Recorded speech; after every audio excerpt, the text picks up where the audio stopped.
The 6.5 is live at Broadcom headquarters in San Jose, California. It is deal close day between Broadcom and VMware. It's an historic day, Dan, and I just am super excited that we're part of this day. Yeah, it's great to be back. Pat, we have been chronicling this journey for a long time. We've had conversations with numerous folks across Broadcom and VMware during this time, Pat, and this is a mega deal. It's a huge, huge moment, and I also am very excited to have the chance to be part of this historic moment. Yeah, and let's just jump to our very special guest here, Broadcom CEO Hock. Hock, it's great to see you, and gosh, it just feels like it was yesterday when you were kicking off the 6.5 Summit, so thank you for coming on. Thank you for being part of this exciting day. Absolutely. Yeah, it's a really big moment, and I think there's been those that saw this coming to fruition and happening, Hock, and there were those that said, it'll never happen. But here we are, and it's happened. It's deal day. I think everyone out there, now that it's done, wants to kind of hear from you. What does the deal being done mean? What's the next thing? What's the next steps for Broadcom and VMware? And what should people expect over, say, the next year? Well, getting this deal to the finish line took a while. It was a marathon, but we figured we'll get it done. That's why we started this journey. But now that we have gotten to this milestone, and I call it a milestone, I think here now starts the hard part. We now have to generate this return on this monster investment we are making, but I think it's all going to be good. Yeah, so super exciting, Hock. One of the key parts of your strategy and some things that I really liked and admired what VMware was doing was around multi-cloud, or basically running cloud workloads anywhere, on-prem, at the edge, in the public cloud. First question is how does that strategy get executed on? Will it change? And also, will Broadcom hardware be a part of that multi-cloud strategy? That's a whole list of questions. Let's start with the first. I think I asked you three all at once. Can we do it in little bits at a time? But let's start with the first one. Exactly. No, VMware is the whole concept of cloud. And VMware is one of those few companies, technology companies, who can really claim to be part of the cloud, simply because of their core technology, dating back many, many years. They were one of the pioneers in developing, creating this stack of software that can create a virtualized environment in a data center. And what that represents is, instead of what you see here today, which is pretty much in data centers, in enterprises, a very complex mixed environment where while you try to optimize best of breed in each particular component of compute, networking, storage, when you try to put it together, it doesn't work. It doesn't work very well, not that resilient. And what you do by creating this virtual or abstraction of a diversity of hardware underneath, which is what virtualization is, and the technology VMware has, is you basically make the environment into what you call a cloud. Right. You make it no different than what the hyperscalers do. And except now you can do it on-prem. And you can take it, the same stack of software, into any of the public clouds. And hence the concept of hybrid, on-prem, right, and in any public cloud of choice, or across multiple public clouds to create the concept of multi-cloud. And frankly, I think VMware is one of those few people out there, few organizations out there who can make that happen. Yeah, it's interesting. I mean, today enterprises are essentially standing up each individual teams, full stacks of software teams to address every singular cloud.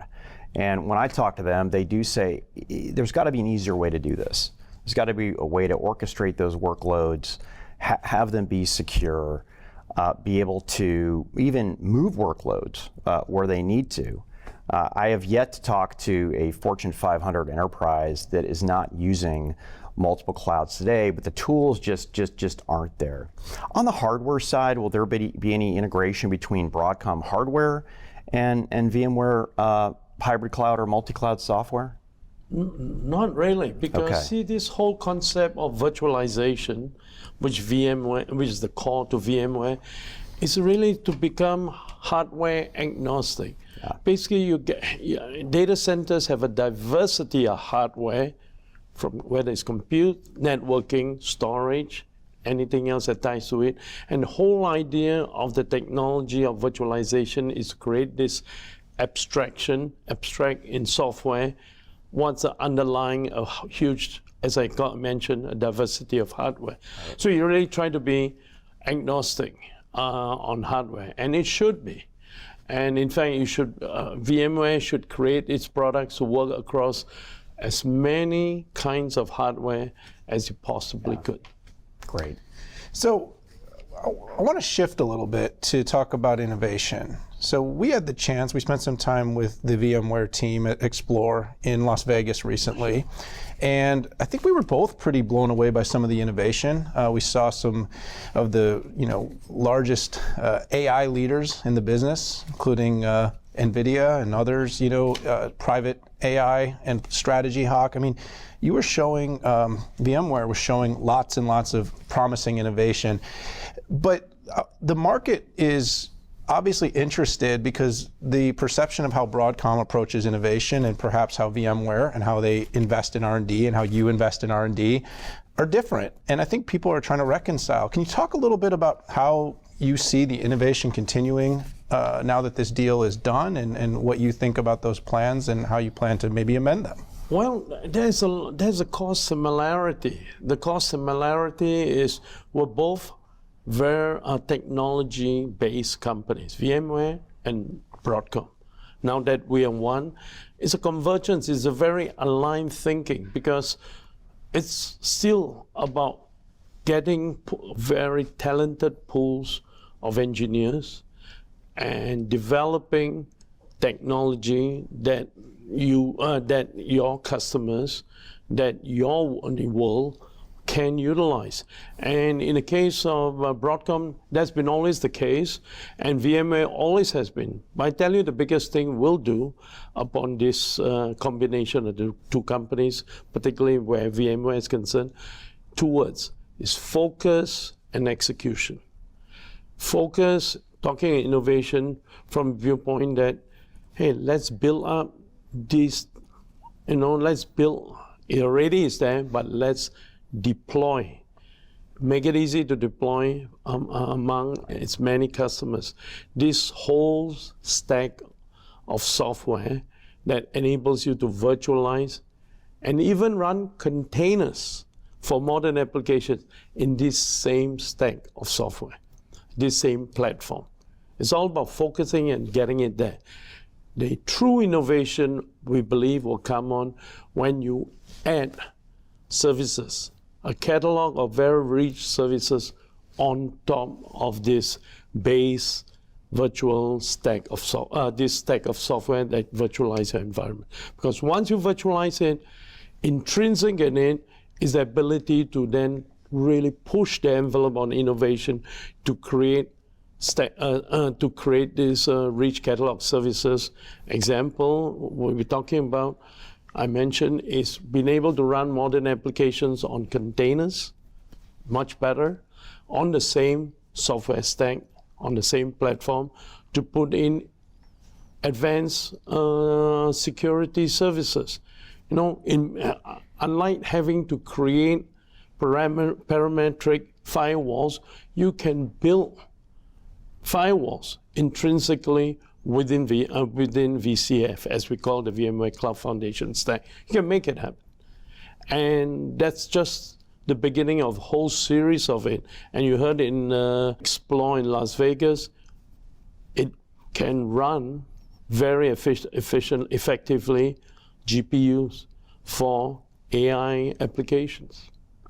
And this will keep proliferating as we focus R&D, those great talented R&D onto this particular space. Two big takeaways for me on that. First of all, one of the hallmarks of Broadcom's success has been, and these are my words, but really valued innovation. It's innovation that makes a difference to the customer's core business. And Broadcom, to the T, has been delivering that forever. And that's really an antithesis to what I'll call technology for technology's sake. Hey, it's cool technology, but it really doesn't change the game for our customers. And the second thing is this wrapper of services. And it's incredible when I talk to enterprises how they want things as a service. I mean, some people still want, hey, we want this license and we want it, in perpetuity. But the majority of people realize that the technology is moving at such a pace that to keep up with it, having these services that they can subscribe to is a better, and I might call it a more mature way to go. And the same thing's true for security. So I want to shift to a security question. So, we have nation state budgets, we have hacking as a service. I mean, the threats, literally, it sounds like a meme, but they just keep getting bigger. And I'm curious, when you look at one of VMware's specific products and services, NSX, which was upgraded, right, at Explorer, how does that improve an enterprise's security posture? Well, it's almost a natural extension of this whole virtualized stack and creating this abstract data center in software. Simply because, when typically in any data centers, in any infrastructure, your enterprises think in terms of protecting their data centers, their environment from external elements. And so they build up, as I mentioned, firewalls, just for what they call north-south firewalls against external intrusions. What gradually is coming to be understood is, well, maybe you can do that, but maybe it's also inevitable things can get in. And when they get in, do you have almost like intrinsic protection against a malware entering your data center, your infrastructure, and then running rampant? And the nice thing intrinsically, back to this, of a virtual environment is you can create, as part of the environment, east-west protection, firewall, east-west protection. We call it distributed firewalls as part of NSX. And that is a new growing phenomenon that's coming in, that while you may do all this north-south in the past, when things get in, you better think about how do you protect it east-west, right, internally within the data center. And that's one of the biggest things that is coming on, and that's what a lot of our enterprise customers are looking at very, very interestingly. So that in effect, before I even came on the scene, much of this purchase of NXX, the networking virtualization component, is for distributed firewalls, right? Not just for the overlay to create a virtual environment. No, I appreciate that. So companies are all up against a pretty considerable architectural challenge, Hock, and that is the multi-cloud. And we've kind of talked about it already through a few lenses. The lens of, companies that have lots and lots of on-prem, have a lot of legacy with VMware. And then, of course, you have companies that were more born on cloud that have now had to go back to prem. Mm-hmm. And I think everyone's kind of landed ultimately that there's going to be some distribution. And that distribution means every company's hybrid. Most companies end up being multi in some capacity. And of course, VMware has been addressing this challenge with Tanzu, with trying to enable companies to have a rapid expansion to multi-cloud solutions, and of course, running cloud-native applications.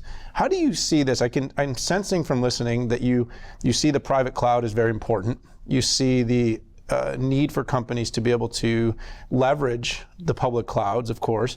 But how do you kind of see the evolution taking place of cloud native and Tanzu now that this deal is done? Let me rephrase what I understand what you're trying to ask, but let me rephrase multi-cloud this way. Yeah. In this problem. What we VMware will be doing and has started doing is to create a whole stack of software, from compute all the way up to management, we call it VCF, or VMware Cloud Foundation. It virtualized the entire data center, totally. And this same stack, that it creates on-prem, equipment on-prem, the private cloud. This same stack could be subscribed and stood up in any of the public cloud, as I mentioned before.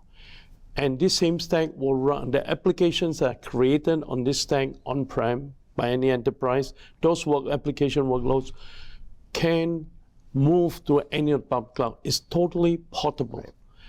Now, you want to take that to the extreme example. The ideal is if you are an enterprise and you create all this application on VMware and on VCF stack, you could, in the future, move these workloads, migrate those workloads that you may initially run on-prem in your private cloud to any public cloud, and back again.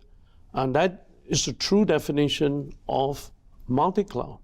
It's a mix of both hybrid, private, public, any of the public cloud of choice, or moving across public clouds. All because all these public clouds would have the ability to stand up and run this same stack of software. So that's the only, this is, as far as I understand, short of open source, the only company out there that is able to create this kind of ecosystem. And by the way, they're not just creating it in public cloud and on-prem, they are hosting it or been hosted by several hundred managed service providers, MSPs out there who does colo, but also provide services. And these guys are also standing up VCF. So you can think if you are an enterprise and you write your application on VMware, you can run it on-prem, you can run it in any of the public clouds, and you could possibly move it to any hosted environment operated by MSPs that runs this. Right. And that's and the basic reason for it is the business model of VMware is to try not to be a cloud company, operate a cloud, but to enable service providers, companies to create their own cloud. In short, it's the ability for these companies to realize the benefits of both private and on-prem infrastructure as well as public cloud infrastructure, but to get also, the security, the data portability, to have all those things that companies are looking for regardless of sort of location, and then create one experience. And with a common and with a consistent management across all this. And by the way, we're doing it not just to run virtual machines, but to also support a platform for containers. Right. That's hence Tanzu. So that same platform can run both virtual machines and containers. Yeah, the hybrid multi-cloud is a reality. The only question is, how do you most efficiently do that? And I see companies acquiring other companies, and they're trying to figure out, how do we integrate? They're on different cloud platforms, and I think one of the benefits of standardizing on the VMware platform would be just kind of this ultimate flexibility, wherever you want to run it and wherever you want to be covered in the future. So it's the reality, and I love this opportunity. I think I've written more about the hybrid multi-cloud for VMware than anything else at this point. I'm pretty excited about it, and I'm pretty excited about this with Broadcom now. Well, since while waiting for this deal to go through over 18 months, spend my time talking to a lot of CIOs who are customers of VMware and Broadcom too, on different lines. And they all face the same problem. They're trying to find a platform that which they can create workloads that are modernized, but also be able to run across multiple cloud environments. And frankly, it's a great opportunity we have today to create that multi-cloud environment for these enterprises, because they don't want to be locked up in each particular cloud or go simply cloud native. And really, frankly, VMware is about the only solution out there that can enable them to both run on-prem and migrate those same workloads as time progresses, conditions change, to their public cloud of choice. Now, whether they do it, that's a different matter, but they do want that optionality. Exactly. So I'd like to shift the conversation to partners. And partners have been a big part of Broadcom's success. And I know for VMware it has as well. What should VMware partners be expecting over the next 60, 90, 120 days? Well, partners is a very broad term, as you know. Sure. You know, and they have they bring to the ecosystem different values, different benefits depending on what they do. So we see in VMware, as in any software enterprise, multiple categories of partners, from OEMs, where you partner to provide engineered solutions like hyperconverged, as VMware has done, the VxRail as in Dell, that are very purposeful, sold hardware, software, and engineered compatible to certain applications. Then you have another kind of partners which are more related to MSPs, managed service providers I talked about earlier. And that probably extends to include public cloud, the larger cloud service providers, as well as the smaller MSPs. And these are partners who, by standing up infrastructure that are able to run VMware workloads very efficiently with add-on services, and you see that particularly in a public cloud environment, are basically a means for VMware to offer a whole slew of customers who, instead of wanting to own their own infrastructure, hardware, software, and everything, prefer to take it as a service. And I like to call it VCF, VMware Cloud Foundation Stack, as a service, whether it's in a public cloud or in an MSP environment. And those are partners, real partners. And in helping these partners and the enterprises who decide to subscribe to the VCF, which is a very tricky set of tools to put in place, we have embarked on bringing on critical VAS, value-added resellers with the willingness to invest in services, in talented people to be able to act as consultants, or GSI, global system integrators, who basically build up and dedicate teams of people to a practice of deploying and operating VCF in environments, whether it's MSPs or in enterprises. And then finally, very importantly, of course, the whole network of distributors and resellers that enables VMware to make its great product, particularly vSphere, one on compute virtualization, to a long tail of 300,000 customers out there.